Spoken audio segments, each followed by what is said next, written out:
আসসালামু আলাইকুম গাইজ। হুমায়রা রান্নাঘরে তোমাদের সবাইকে স্বাগতম। আজকে আমরা রান্না করেছি স্পেশাল একটা রেসিপি, যা তোমাদের সবারই অনেক ভালো লাগবে। এটা খেতে অনেক সুস্বাদু।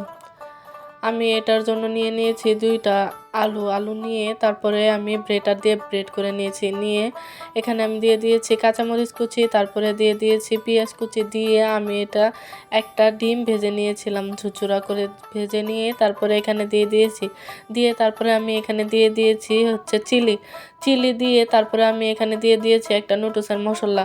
আপনারা যে কোনো মশলা ব্যবহার করতে পারেন। আমি নুডলসের মশলাটা দিয়ে পরিমাণ মতো লবণ দিয়ে দিয়েছি, দিয়ে তারপরে আমি হাতের সাহায্যে এখন ম্যাশ করে নেব। ভালো করে মেখে নিয়ে একটা ডো তৈরি করে নিয়ে তারপরে এখন হাতে নিয়ে আমি এটাকে রসগোল্লার মতন করে নিব। রসগোল্লার মতন করে তারপরে আমি লম্বা লম্বা করে আলু কেটে নিয়েছিলাম। আলু কেটে নিয়ে এখন এটার ভেতর দিয়ে ঢুকিয়ে দিয়ে এখন আমি ভালো করে হাত দিয়ে চেপে এটা রসগোল্লার মতন বানিয়ে নেব। নিয়ে তারপরে এটাকে আমি এটার ভিতর দিয়ে আলু ঢুকিয়ে দিয়ে তারপরে এটাকে লেগ পিসের মতন করে নেব। লেগ পিসের মতন করে নিয়ে তারপরে আমি বাটিতে নিয়েছি বেসন, নিয়ে এটাকে চুবিয়ে তারপরে আমি লুডুস দিয়ে ভালো করে চেপে নেব।